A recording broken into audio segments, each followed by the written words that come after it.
70장 찬송하시겠습니다. 70장입니다.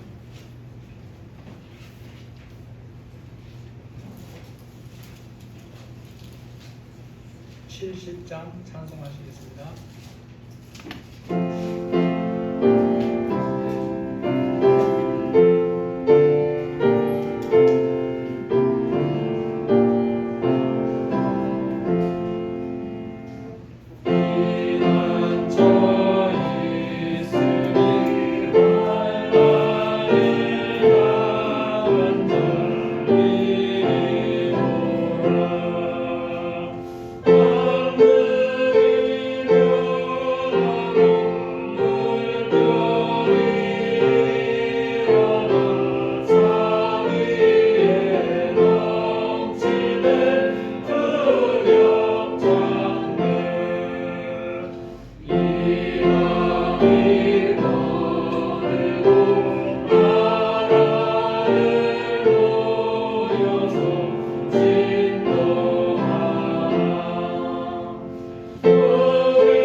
기도하심으로 주일 예배를 하나님 앞에 드리시겠습니다.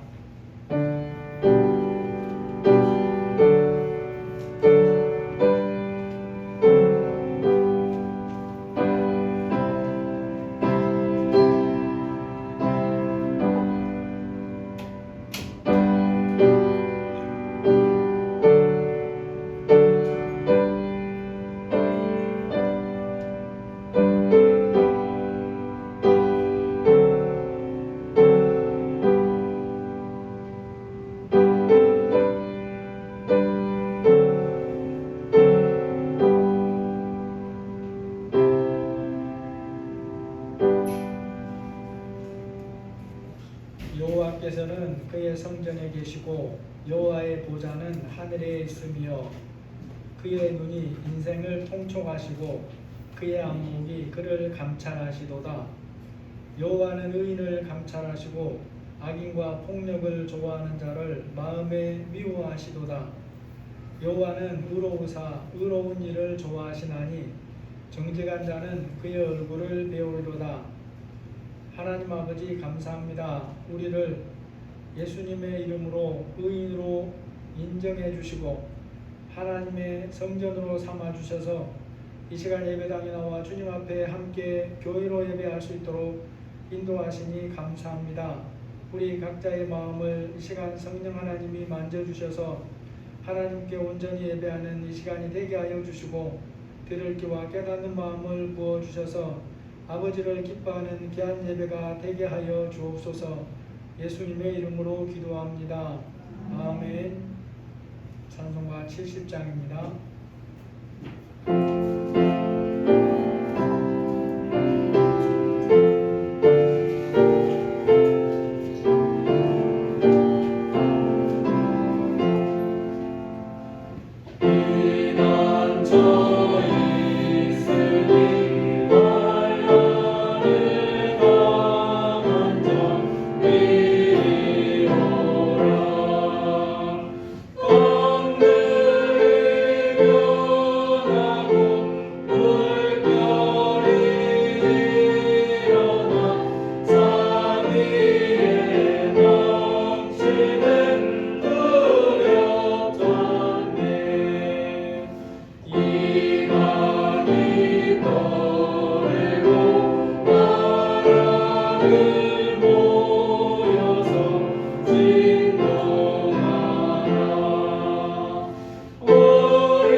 사도신경으로 신앙 고백하시겠습니다.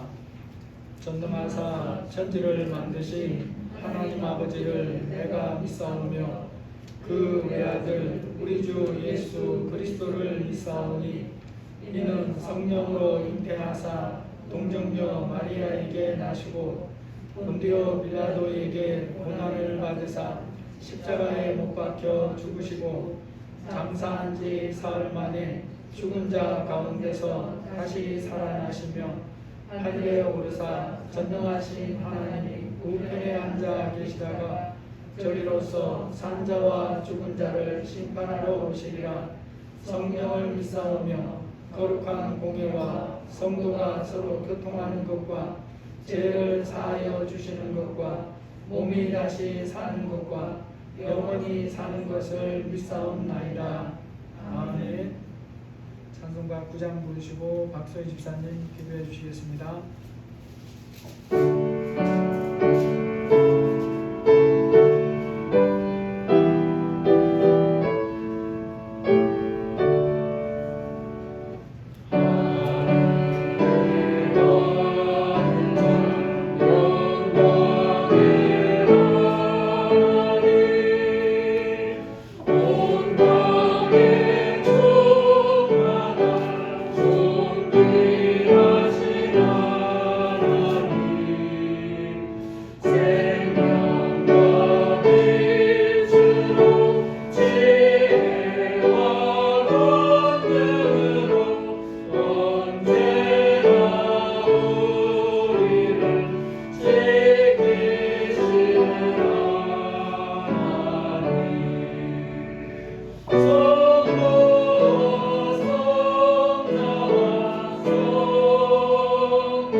지금도 살아서 우리의 삶을 역사하시는 하나님 감사를 드립니다. 아직도 우리들은 코로나로 인해 힘든 상황 가운데 있지만 그럼에도 주께 나와 예배하게 하심을 감사드립니다. 먼저 지난 한 주간의 삶을 돌아봅니다. 주와 동행하기보단 세상을 바라보며 좌절하고 슬퍼했던 저희들을 용서하여 주세요. 우리들의 눈이 주가 보는 것을 보게 하시고 우리들의 마음이 주가 바라는 마음이 되어 세상에서 빛과 소금의 역할을 감당하는 그리스도인 되기를 기도합니다. 오늘 더 무더운 여름 한가운데에 서 있습니다.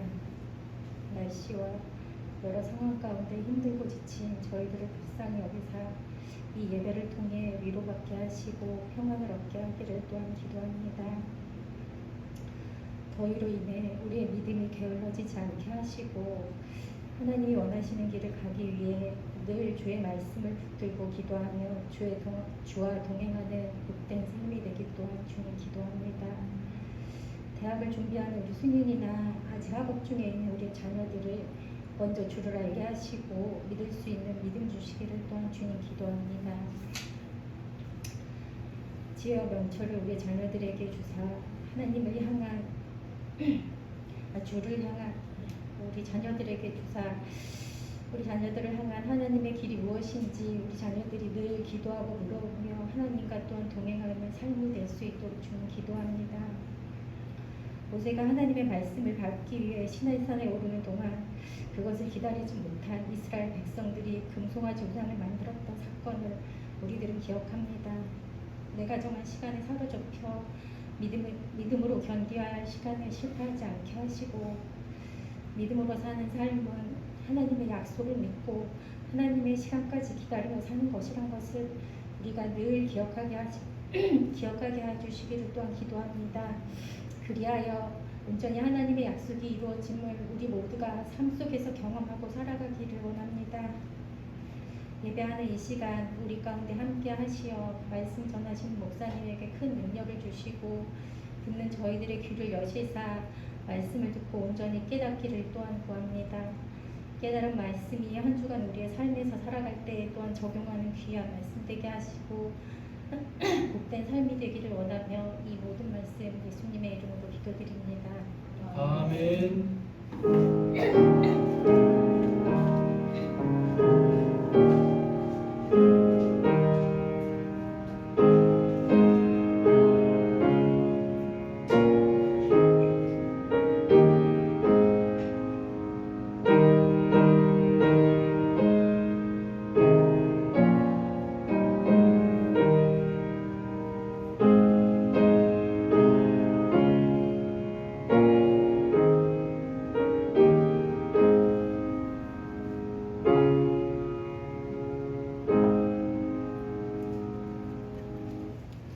하나님 말씀 출애굽기 40장 34절에서 38절입니다.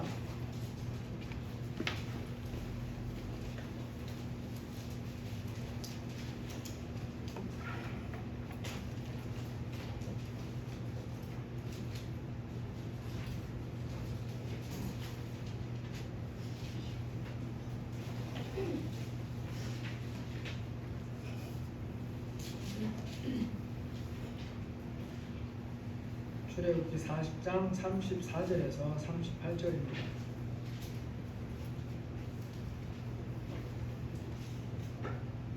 구름이 해막에 덮이고 여호와의 영광이 성막에 충만하매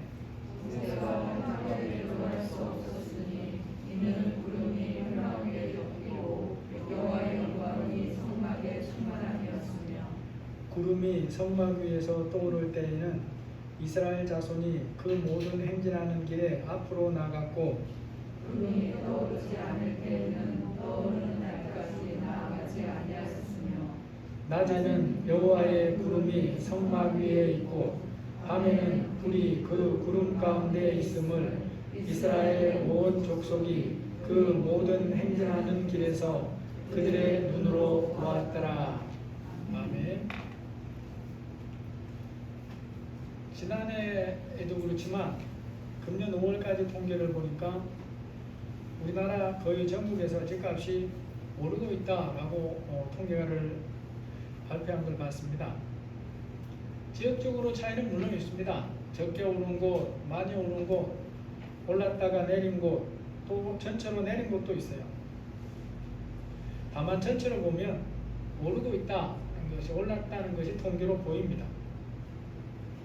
또 사람들에게 앞으로의 전망이 어떠냐라고 설문조사를 한 걸 보면 좀 더 오를 것이다 라고 생각하는 사람이 51%다 라고 했어요. 그 반대인 경우보다 1% 정도 많은 거죠. 현재까지의 집값 현황이나 전망에 대해서 사람들이 가진 생각을 보면 집의 숫자가 많아 보입니까? 집을 구하는 사람들의 숫자가 많아 보입니까? 사람들의 숫자가 많아 보이죠? 그러니까 집값이 올라갈 거라고 생각을 하는 거예요. 그런데 현재 우리나라 집 공급 사정을 보면 시골에 폐가가 된 그런 것을 제외하더라도 지금 얼마가 더 많으냐? 지난주 찾아본 자료로만 보면 현재 우리나라에 사람이 살 수 있는 집인데 비어있는 집의 숫자가 150만 채입니다. 150만 채에 달하는 집이 사는 사람이 없어서 비어있어요. 여러분, 사람이 살지 않거나 사용하지 않고 비어있는 기간이 길어지면 그 집이 어떻게 될까요? 사용도 안 하고 닳지도 않고, 그러니까 오래 보존될 것 같은데 반대잖아요. 집이 점점 망가지다가 나중에는 아예 집 역할을 하지도 못하게 돼버립니다. 집 상태를 유지하는 데 있어서 사람이 사는 것보다 더 나은 방법은 없습니다. 사람이 사용하는 것보다 더 나은 방법이 없는 게 집입니다.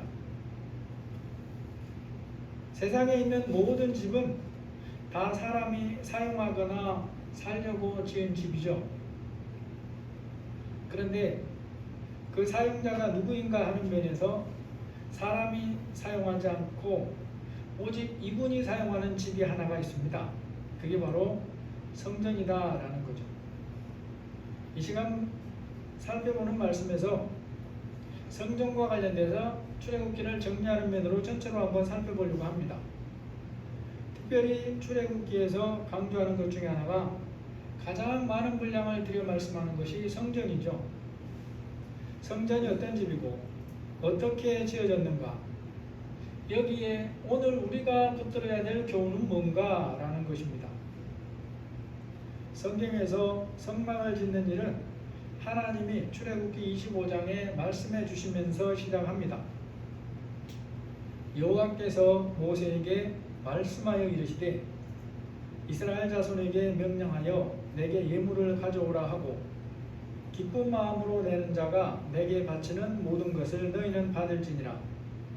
내가 그들 중에 거할 성소를 그들이 나를 위하여 짓되 무릇 내가 내게 보이는 모양대로 장막을 짓고 기구들도 그 모양을 따라 지을지니라.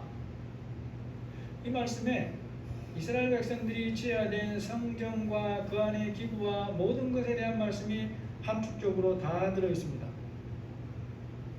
그렇게 해서 사람이 짓는 건축물 중에 아주 특별한 공간, 성전이 지어지죠.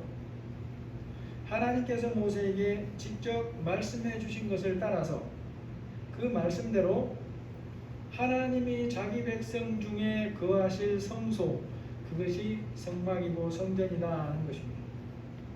그래서 우리는 그러면 오늘날은 이런 말씀이 우리에게 어떤 교훈을 주는가 좀 더 살펴볼 필요가 있습니다. 먼저 살펴봐야 되는 것 중에 하나가 성전은 하나님이 말씀하심으로 지어진다라는 것을 우리가 기억하는 게 매우 중요합니다.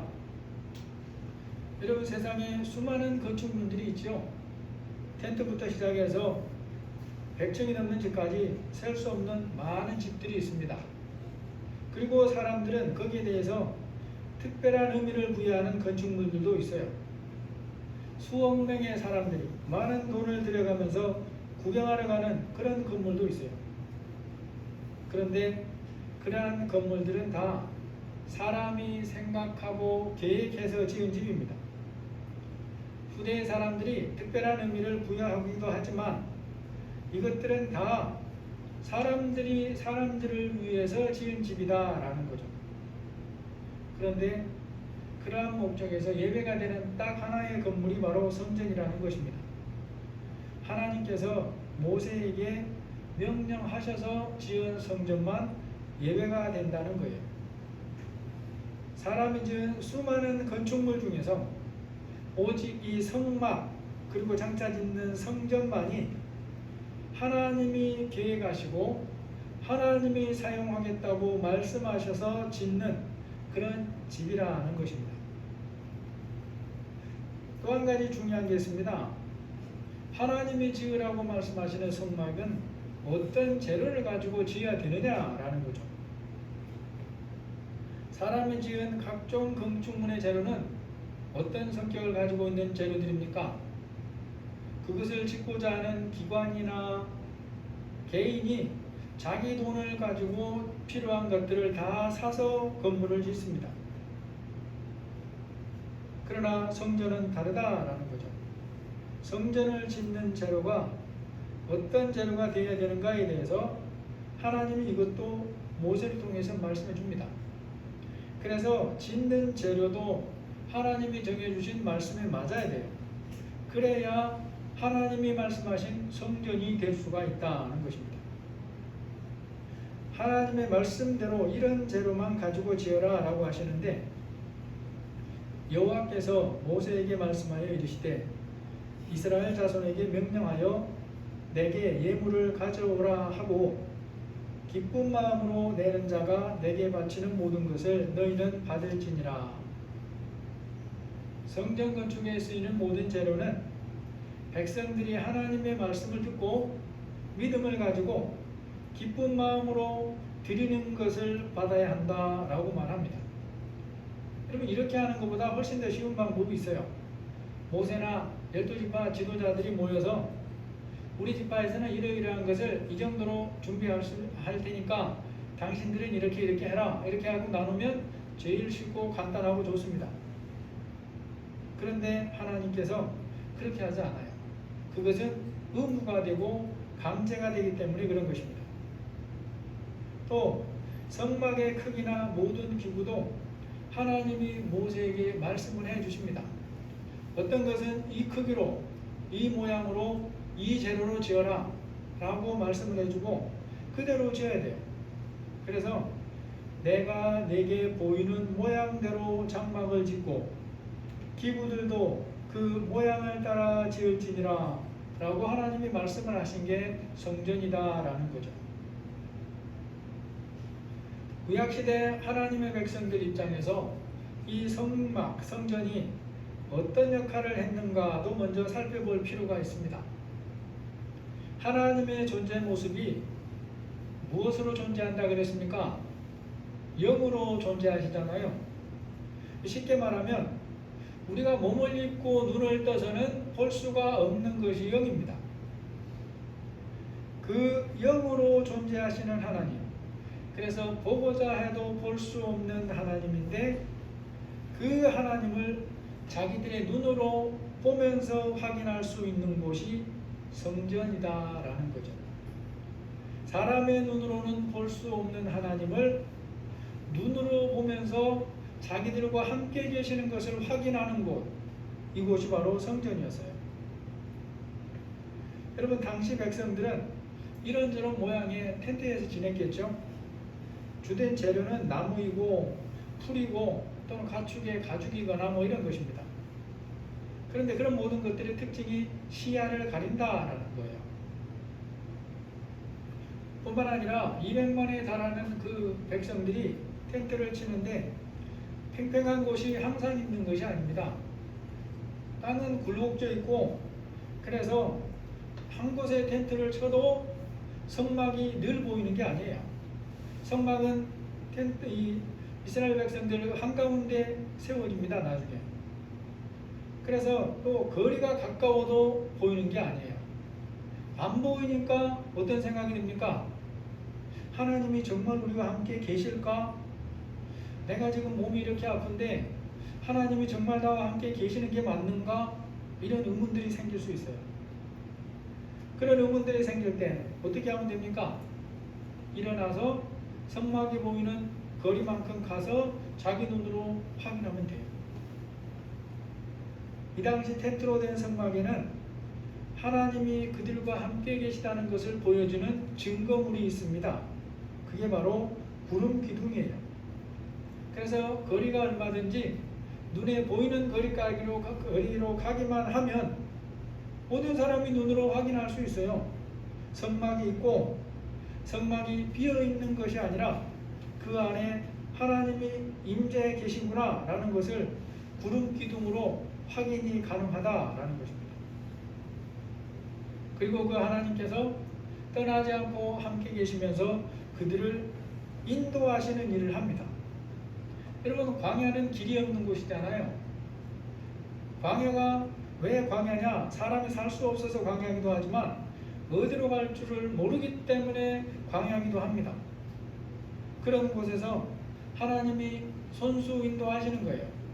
그래서 텐트 칠 곳을 말씀해 주시고 그러면서 인도해 가시는 것이 하나님이신데, 그러므로 이스라엘 백성들은 성막에 임재하신 하나님을 눈으로 보면서 내일은 어떻게 살아야 되는가? 오늘은 어떻게 살아야 되는가? 우리의 자녀들의 앞날은 어떻게 될 것인가? 염려할 필요가 없다는 것입니다. 오직 그 성막을 따라가기만 하면 자기들 할 일은 다 하는 거예요. 또 이제 예배하는데도 변화가 옵니다. 구약시대에 성막이 완성된 후에는 예배를 어디서 드리냐? 성막에서만 드려야 돼요. 다른 곳에서는 하나님께 예배를 드리지 못합니다. 성막에서 하나님께 예배를 드리고, 또 하나님은 그럼 어디서 말씀하느냐? 성막에서 말씀하세요. 그래서 성막에서 제사장에게 말씀하시면 제사장이 그것을 백성들에게 전하고 그렇게 소통을 하는 것입니다. 정리해서 성전이 무엇인가를 살펴보면 오직 하나님이 말씀하시고 그 말씀에 합당한 재료로 하나님이 주신 대로 지어지는 것이 성전이다라는 거죠. 그 사용 목적에 있어서도 세상에 있는 수많은 집들 중에 그보다 몇 배를 더 비싼 돈을 주고 지을 수도 있지만 그런 것과 근본적으로 다른 것이 오직 그 집만 하나님이 임재하시는, 그래서 사용하는 특별한 집이라는 것입니다. 이제 출애굽기 전체에서 준비해온 것 중에 오늘 그 완성되는 모습을 우리에게 보여줍니다. 39장 32절 33절에 보면 이스라엘 자손이 이와 같이 성막 곧 회막의 모든 역사를 마치되 여호와께서 모세에게 명령하신 대로 다 행하고 그들이 성막을 모세에게로 가져왔으니, 그동안 이스라엘 백성들이 여기저기 흩어져서 부살렐과 오홀리압의 감독하에 각자가 만들어야 될 것을 만들었잖아요. 어떤 사람은 실을 짜고, 어떤 사람은 나무를 깎고, 어떤 사람은 금을 이렇게 용광로에 조각하고 이렇게 막 하면서 말씀하신 대로 다 만들었다 말이죠. 그래서 그 부분들을 다 만들어서 모세에게로 가져옵니다. 가져오니까 끝이 아니고 모세가 이것을 검사를 해요. 여러분이 학교에서 시험을 보면 시험 보는 것은 끝이 아니잖아요. 그것을 시험을 낸 선생님이 평가를 해야 됩니다. 이게 맞나 틀리나. 성경도 그대로 하고 있어요. 출애굽기 39장 42절 보시면 여호와께서 모세에게 명령하신 대로 이스라엘 자손이 모든 역사를 마침에 모세가 그 모든 마친 것을 본즉 여호와께서 명령하신 대로 되었으므로 모세가 그들에게 축복하였더라. 여러분, 이제 그러면 이 성전이 언제부터 성전의 역할을 시작하겠습니까?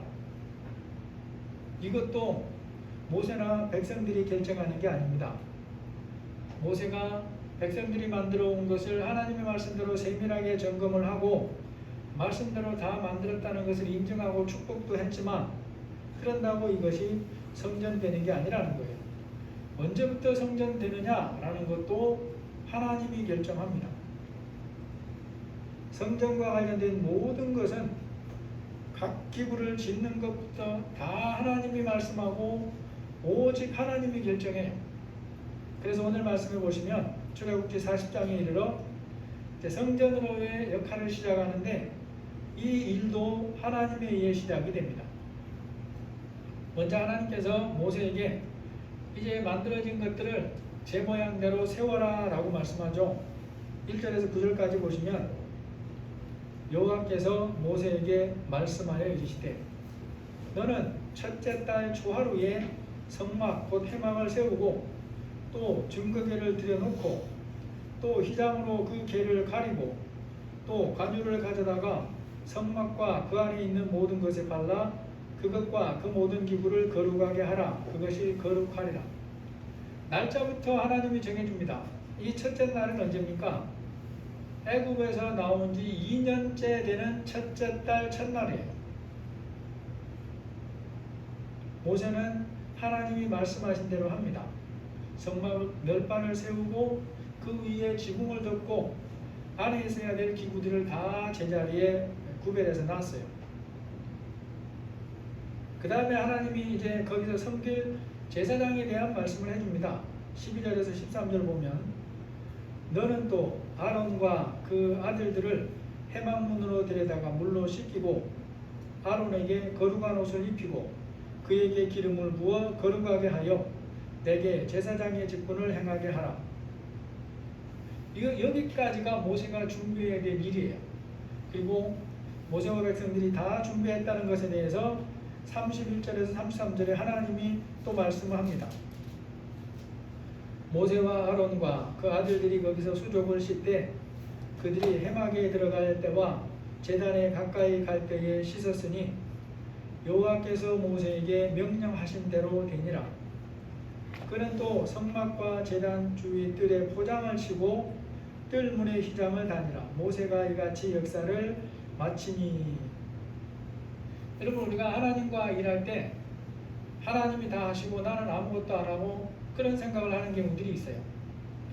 혹은 나는 기도만 하면 하나님이 다 알아서 해주실 것이다, 그렇게 생각하는 경우도 없지 않아 있습니다. 그러나 하나님은 그런 분이 아니에요. 우리에게 해야 될 부분을 알려줍니다. 가장 쉬운 애가 학생이 공부하는 거죠. 선생님이 여기서 여기까지 공부해라 알려줍니다. 공부해야 되는 역할은 누가 해야 됩니까? 선생님이 대신해 주질 않아요. 칠판에 풀어주고 설명도 하고 방법도 가르쳐주고 다 합니다. 그런데 그 말씀을 따라 해야 될 사람은 누구냐? 내가 다른 사람을 돈을 사서 시킬 수 있는 게 아니에요. 자신이 해야 되는 거예요. 모세와 이스라엘 백성들이 한 게 바로 여기입니다. 이렇게 한다고 해서 이게 성전이 되는 건 아닌데 하나님이 그들에게 맡긴 일을 해야 되는 거예요.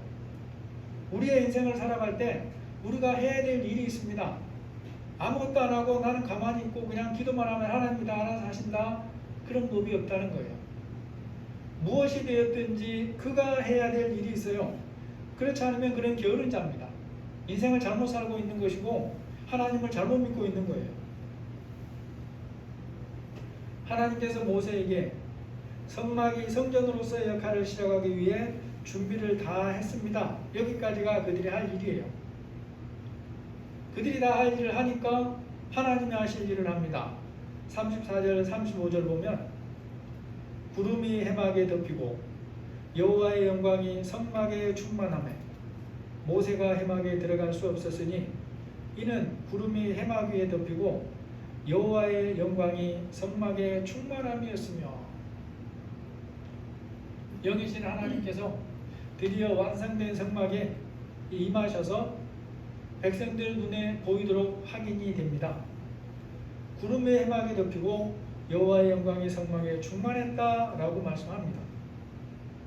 여러분, 우리가 좀 어려운 게 이런 장면을 그려보는 것이 참 쉬운 일이 아니라는 거예요. 물론 구름은 어느 정도 그려볼 수 있어요. 하늘에도 구름이 보이고 때로 비행기 타시면 어떤 때는 구름 위에 갈 때 그 빽빽한 구름들 보이잖아요. 그런 것들을 생각해 볼 수 있고, 또 때로는 비가 개이는 즈음에 산중턱에 구름이 중간을 감싸고 있는 것들, 사진이나 영상들도 우리가 볼 수 있어요. 그래서 구름은 그려지는데 뭐가 그려지지 않느냐? 거기에 임하신 하나님의 영광은 그려보질 못한다라는 거죠. 그래서 우리는 시내산의 모습을 그려볼 수밖에 없습니다. 19장 16절 이하에 보시면 셋째 날 아침에 우레와 번개와 빽빽한 구름이 산 위에 있고 나팔 소리가 매우 크게 들리니 진중에 있는 모든 백성이 다 떨더라. 시내산의 연기가 자욱하니 여호와께서 불 가운데서 거기 강림하심이라. 그 연기가 옹기가마 연기같이 떠오르고 온 산이 크게 진동하며 나팔 소리가 점점 커질 때에, 이게 이제 하나님의 영광으로 임하신 모습인데, 성막에 임하실 때의 차이는 뭐냐면 나팔 소리나 뭐 진동이나 이런 것에 대해서는 말씀을 하질 않아요. 하지만 하나님의 영광이 충만했다라는 것이고 빽빽한 구름 가운데 임했다라고 말씀해 주는 것은 같은 모습입니다. 그렇게 임하신 하나님이 그 이후에는 어떻게 했다고 말씀합니까? 36절에서 38절이에요. 그들을 인도해가는 역할을 하셨다는 거죠. 구름이 성막 위에서 떠오를 때는 이스라엘 자손이 그 모든 진행하는 길에 앞으로 나갔고, 구름이 떠오르지 않을 때에는 떠오르는 날까지 나가지 아니하였으며, 낮에는 구름 기둥이 성막 위에 있고 밤에는 불이 그 구름 가운데 있음을 이스라엘 온 족속이 그 모든 행진하는 길에서 그들의 눈으로 보았더라, 이렇게 말씀합니다. 성막과 관련해서 살펴본 이런 말씀을 통해서 오늘 우리가 붙들어야 될 교훈들이 많은데 그 중에 두세 가지만 살펴보려고 합니다. 너무도 중요한 교훈 중에 한 가지가 예수님 이후의 성전이 뭐냐라는 거죠. 예수님 이후의 성전이 뭐냐? 여러분, 이 부분이 하나님의 말씀대로 바르게 정립되지 않으면 성전에 대해서 오해하거나 구약과 신약을 마음대로 왔다 갔다 하지 못하게 돼요. 구약에 갇히거나 아니면 신약의 말씀을 제대로 깨닫지 못하게 되거나 이럴 가능성이 있습니다. 보이는 성령 건물은 예수님이 오심으로 끝났습니다. 이것을 아는 게 아주 중요해요. 성경에서 성전은 말 그대로 하나님이 임해 계시는 전이잖아요. 그런데 성자이신 예수님이 오심으로 건물 성전의 역할이 끝났습니다. 이제는 건물 성전이 필요치가 않아요. 예수님이 성전 자체이기 때문에 건물로 된 성전은 필요치가 않습니다. AD 70년 정도에 하나님께서 로마의 디도 장군을 통해서 그 성전을 다 없애버렸어요. 오늘날 그곳에 가서 성지순례 한다는 분들이 다 그러진 않겠지만 그 통곡의 벽에 가서 운다고 그래요. 근데 여러분, 우리는 그게 무너진 게 감사해야 됩니다. 그것이 있으면 우리는 그곳에 가지도 못해요. 구원받을 길이 없어요. 그것이 무너짐으로 우리는 예수님으로 인해 구원을 받는 거예요. 굉장히 놀라운 사실이에요. 그래서 하나님 백성의 불순종에서, 하나님이 백성이 말씀대로 불순종해서 성전이 무너진 것은 안타까워할지 몰라도 그것이 무너져야 우리는 구원을 받는 거예요. 굉장히 놀라운 사실을 우리가 잊고 살면 안 됩니다. 중요한 사실이 있습니다. 예수님이 오신 이후로는 어떤 것도 건물로 된 성전이 없는 거예요. 그럼에도 가톨릭 같은 데서 어떤 말을 합니까? 어떤 성당 건물을 준성전이라는 이름을 붙여주죠. 차마 성전이라고 붙이기는 부끄러웠는지 모르지만 준성전이라고 붙여줍니다. 그러면 준성전은 뭡니까? 아무 의미가 없는 거죠. 사람들이 다 자기 하고 싶은 대로 하는 거예요. 하나님의 말씀과는 아무런 상관이 없어요. 세상에 자기들 말대로 만들어 놓은 준성전이 여러 개입니다. 우리나라 목포에도 하나 있어요. 그러나 어떻게 지은 건물일지라도, 사람들이 어떤 의미를 부여할지라도 성전은 없습니다. 그걸 기억하셔야 돼요. 건물로 된 성전은 없어요. 아주 중요한 또 한 가지 교훈이 있습니다. 예수님께서 믿는 자를 성전이라고 칭하시는 거예요. 고린도전서 3장 16절 말씀처럼 너희는 너희가 하나님의 성전인 것과 하나님의 성령이 너희 안에 계시는 것을 알지 못하느냐.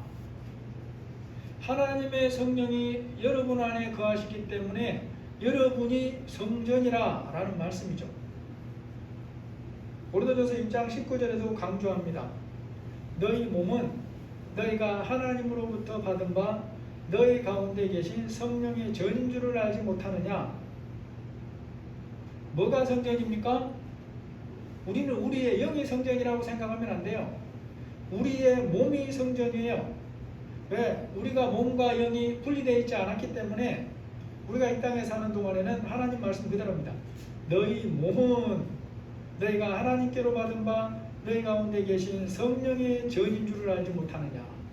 그래서 우리의 몸과 영이 성전이 된다라는 거죠. 그러면서 말합니다. 너희는 너희의 것이 아니다. 이것이 하나님의 말씀이에요. 예수님 이후로 땅에 있는 성전은 건물이 아니라 예수님 믿는 각 사람이 하나님의 성전이다 라는 것입니다. 성령의 전이 된 사람은 어떻게 살아가야 되는가? 고린도전서 3장 17절에 말씀합니다. 누구든지 하나님의 성전을 더럽히면 하나님이 그 사람을 멸하시리라. 하나님의 성전은 거룩하니 너희도 그러하니라. 여러분 이제 우리 삶에 적용할 부분이 있습니다. 우리가 이러한 삶을 살 때 어떤 마음을 가지고 살아야 될까라는 거예요. 하나님께서 모세에게 성전을 질 재료를 어떻게 마련하라고 하셨는가를 기억해야 됩니다. 그 재료가 금이나 은이나 노시나 가죽이나 뭐가 되었든지 강제로 거두는 것이 아니라 기뻐하며 자원하는 마음으로 드리는 것을 받으라 그랬잖아요. 그와 마찬가지예요. 오늘날 믿음으로 사는 삶은 강제가 아닙니다. 물론 부모가 자녀를 양육하는 동안에 때로는 강제로 여겨지는 그런 말씀도 하고 행동도 해요. 성경이 필요하다고 말씀합니다. 그러나 그것이 본질이 아니라는 거예요. 하나님을 믿는 믿음을 가지고 기뻐하면서 자원함으로 살아야 된다는 것입니다. 여러분 소풍이나 놀이동산 가는 것을 억지로 준비하는 사람이 있을까요? 없잖아요. 영원한 하나님 나라가 진짜이고 그 하나님이 원하시는 수준으로 우리가 진리를 깨달아가고 그 예수님의 사랑을 알아가게 되면 우리가 이런 수준으로 성장해 가는 것입니다. 천국 갈 것을 소망하면서 소풍이나 놀이동산 가는 것을 기대하는 것처럼 그렇게 준비하며 사는 거예요. 그러니까 이 어려움 많은 세상을 빌립보서에 뭐라 그랬습니까? 너희는 항상 기뻐하라. 쉬지 말고 기도해라. 범사에 감사하라 라고 말씀하는 거예요. 어떻게 눈에 보이는 세상 속에서 항상 기뻐할 수 있고 범사에 감사할 수 있겠어요? 이것은 하나님의 나라를 믿음으로 바라보는 그 믿음에서 성장해 가야만 우리가 그 말씀을 내 것으로 취할 수 있는 그런 수준이 된다는 것입니다. 오늘 우리의 삶에 적용하는 부분과 관련해서 아주 중요한 것 또 한 가지 살펴보고 있습니다. 그것이 바로 각 종류의 기구들에 대한 말씀이에요. 크기를 보면 가장 큰 것은 덮개입니다. 덮개로부터 시작해서 재를 치우는 데 사용되는 기구, 아주 작은 기구까지 다 있어요. 그 기구들은 재료가 다르고 크기가 다르고 용도가 달라요. 여러분 그러면 성전의 각종 기구들은 사람들은 어떤 눈으로 보겠습니까?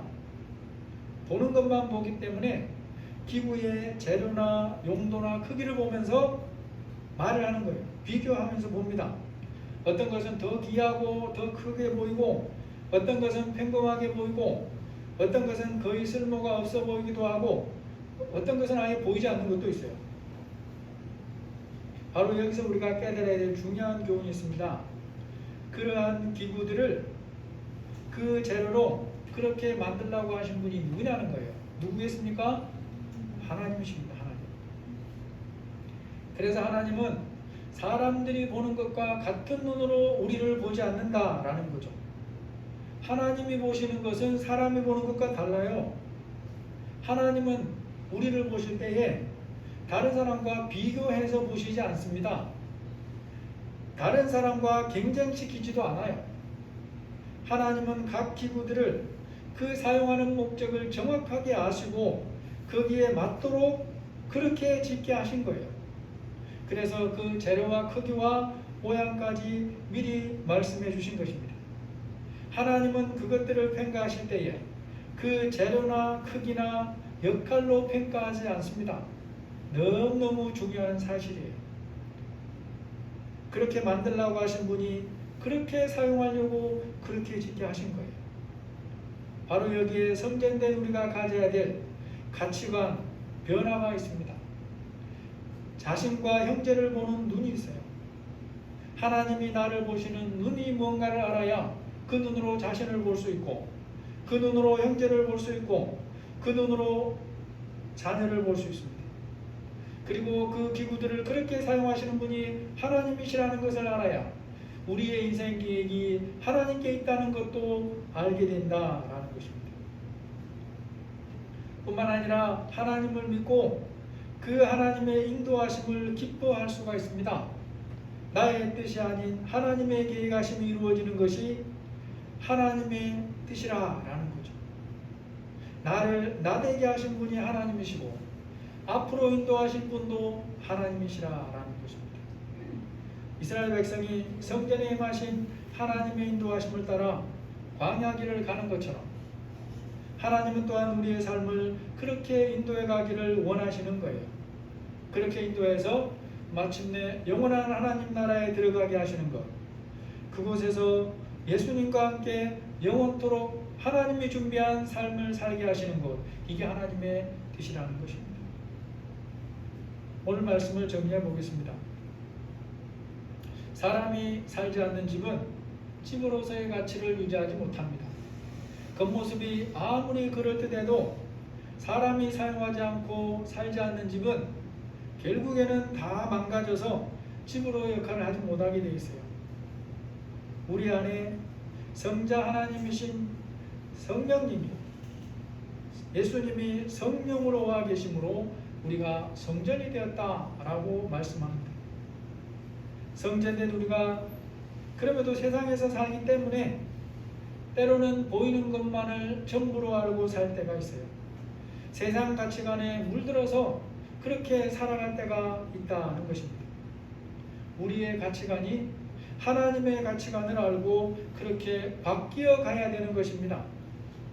우리를 세상에 보내시고 하나님의 영원한 자녀로 삼으신 하나님은 우리를 세상의 눈으로 보는 눈으로 보지를 않아요.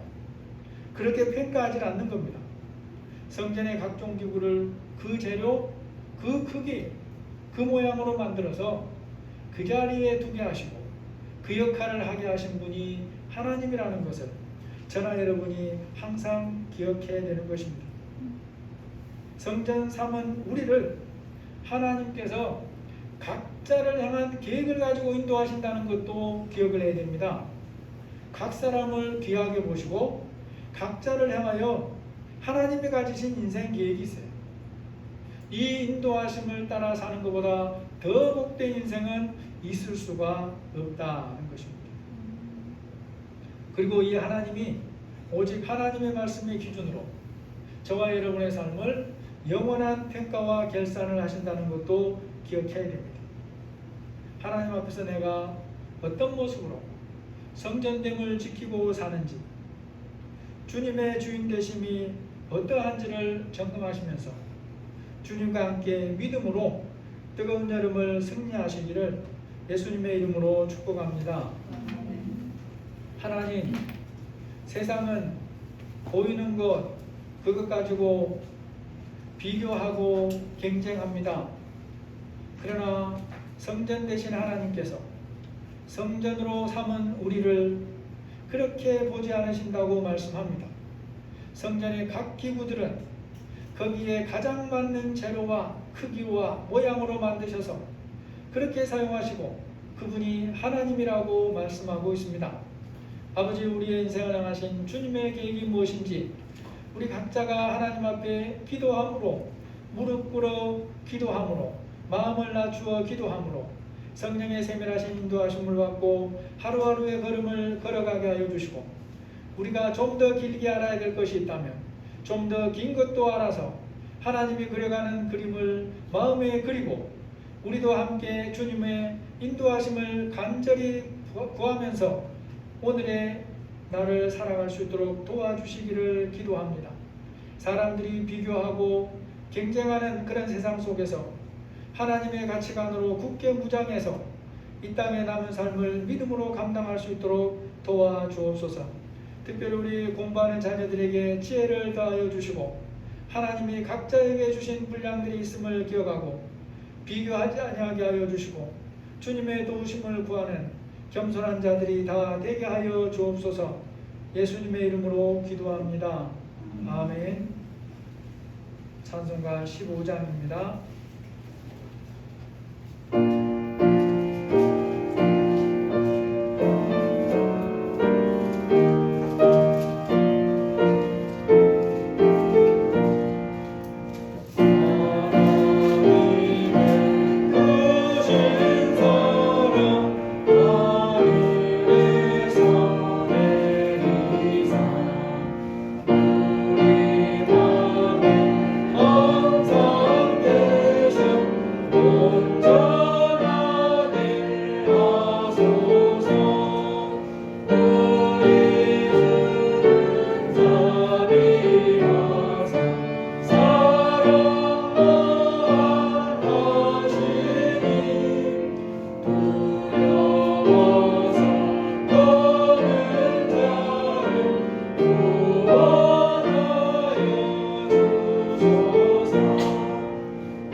더운 여름에도 저희들 건강 붙들어 주시고 또 주님 앞에 나와 예배할 수 있도록 인도해 주시니 감사합니다. 성령님이 불쌍히 여겨주시고 또 남은 여름도 주님의 은혜 안에 건강하게 잘 지낼 수 있도록 은혜 베풀어 주옵소서. 우리 성도들의 믿음을 다하여 주시고 가정을 지켜주시고 일용할 양식도 풍성히 허락해 주시며 주님이 주신 모든 것을 주님 뜻대로 잘 사용할 수 있도록 은혜 부어 주시옵소서. 일용할 양식도 풍성히 허락해 주셔서 아버지 하나님께서 주신 마음대로 잘 사용케 하여 주옵소서.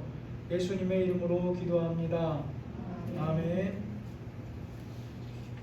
교회 소식 보시면 3번에 보면 주중 저녁 예배는 거리두기 4단계로 2주 연장돼서 8월 8일까지 중단하도록 하겠습니다. 혹시 궁금하신 분들도 있는 것 같은데 이 숫자는 법원의 판결에 따라서 국가가 그것을 이제 인용을 했습니다. 그래서 교회가 예배하는 것을 막으면 그것은 국가 전체 헌법의 정신에서 벗어난다 그래가지고 최소 19명까지 허락을 해줬어요. 그렇기 때문에 총회에서도 그렇게 안내가 왔고 구청에서도 그렇게 안내가 온 겁니다. 그래서 혹시 마음에 꺼리거나 그런 마음 없이 감사함으로 예배드렸으면 좋겠습니다. 오늘 모처럼 보시는 분도 계실 텐데 우리 같이 옆에 인사하겠습니다. 반갑습니다. 반갑습니다. 네, 건강하시고 한여름 또 잘 보내시기를 바랍니다. 찬송가 330장입니다.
이제는 우리 주 예수 그리스도의 은혜와 하나님의 사랑하심과 성령의 인도하시고 교통하시고 보호하시는 은혜가 성막에 충만하게 임하신 하나님의 영광을 알고 우리를 성전 삼으신 그 성령 하나님에 붙들려서 여름을 우리가 믿음으로 뜨겁게 승리하기 원하는 우리 모든 사랑하는 성도들 위해 우리 공부하는 자녀들 위해 지금부터 영원토록 함께 계실지어다.